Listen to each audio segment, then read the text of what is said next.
All right, this week we're going to get into lettering.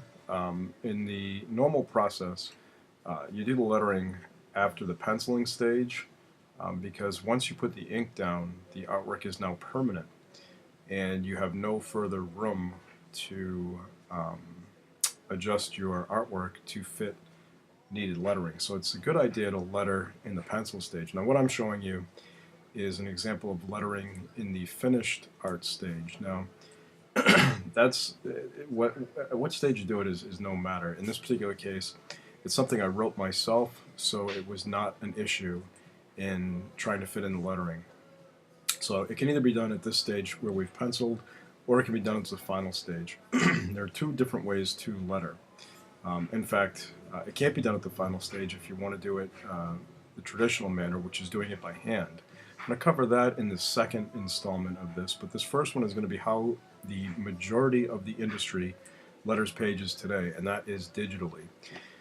So we are here in Photoshop, and if you look, I have an image, I have my layer box, I can see I have a background, I have color, I have a frame, which is what creates the panel border, title, credits, etc., etc. My tools are open. This is my canvas. So my canvas is the artwork itself. All right. So from there, we go to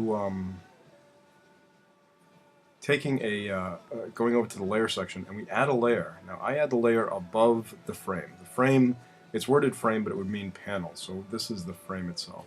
So I either click this button here to add a new layer, or you can go up here and choose layer and add a new layer. Doesn't matter, either way works. I personally like to use the box on the toolbar. That seems to work out better for me. Now, you're also going to want to have a couple of other tools that you're familiar with. The paint bucket tool, that's going to be used to make our balloons. And you're going to want to use the opacity tool. Now, I'm going to fill the entire layer with white. Okay, I selected the white, I used the paint bucket, I fill it with white, and I bring the opacity down to 60. Now why? That's because I'm making a piece of tracing paper. The tracing paper over the artwork will make it easier for me to see the lettering sitting on top of the art.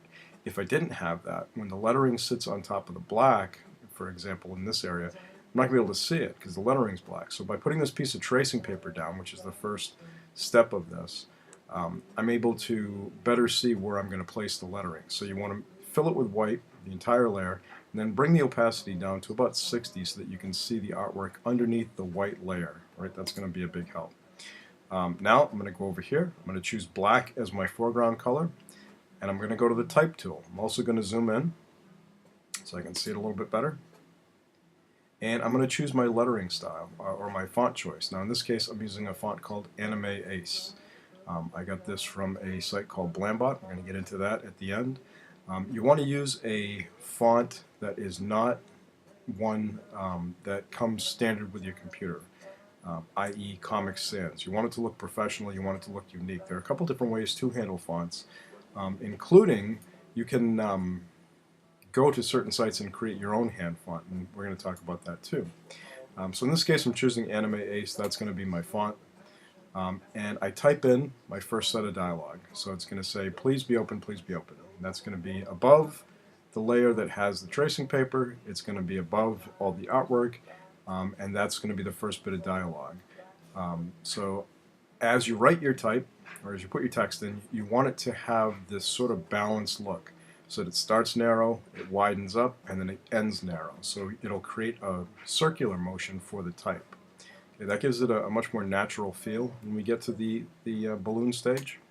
Okay, so then from there, I'm going to add another layer. Now this layer is going to be underneath that type that I just wrote. So it's above the tracing paper, but it's underneath the written type. Okay, so we add a layer using this little button.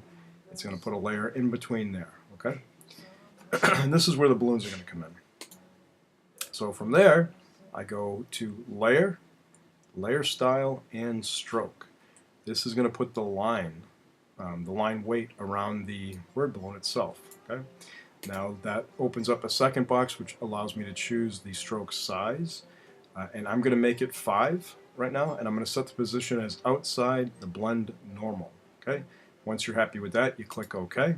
You'll see in the layer box that now this new layer that I added is going to have FX next to it. That means it has an effect attributed to that layer. In this case, it's the lines. Okay.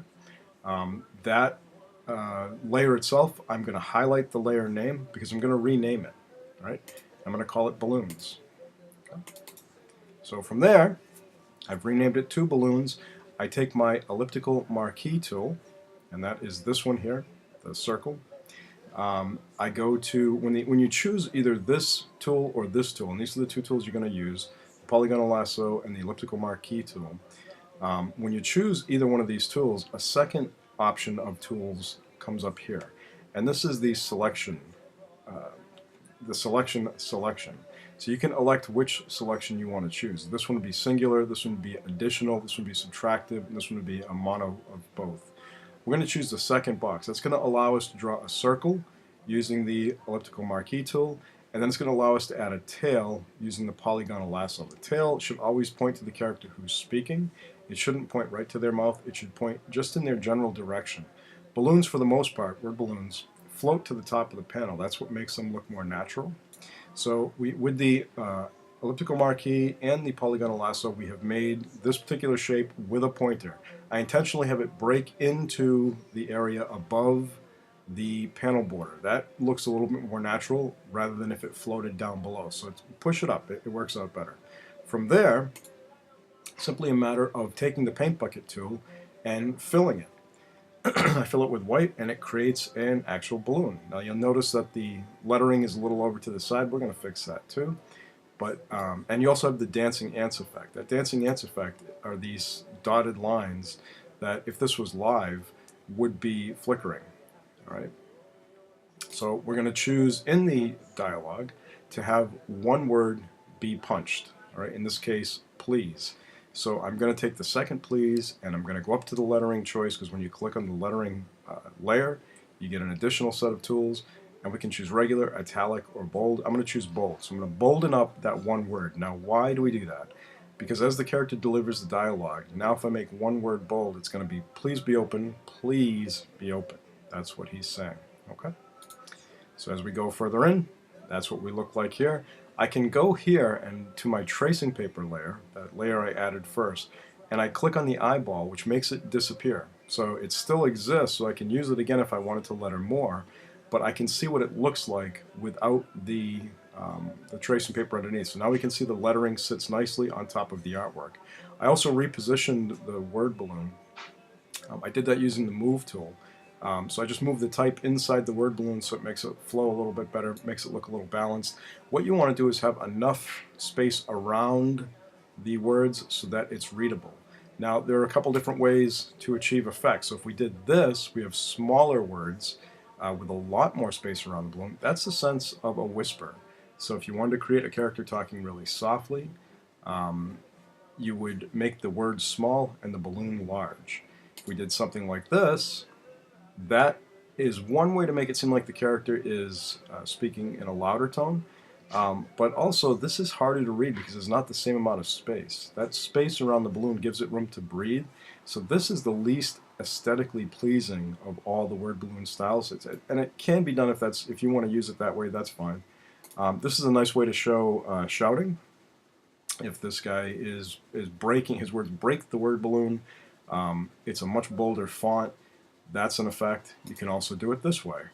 Okay? This is another way to show shouting. You can eliminate the balloon altogether, and it just means that he's so loud and obnoxious it's like breaking all the area. If we use this type of balloon, which is a square one, we call it a narrative box. So that means it's his thought. In the olden days we used to use bubbles with the little dots coming out of it. That's become a little bit too cartoonish for most comic book publishers. So this is what they go with when you want to get the internal monologue of a character. Another way to do a balloon is this way. If we have the electrical point, that indicates that the character is hearing or speaking through some kind of electronic device. You notice I put headphones in his ears.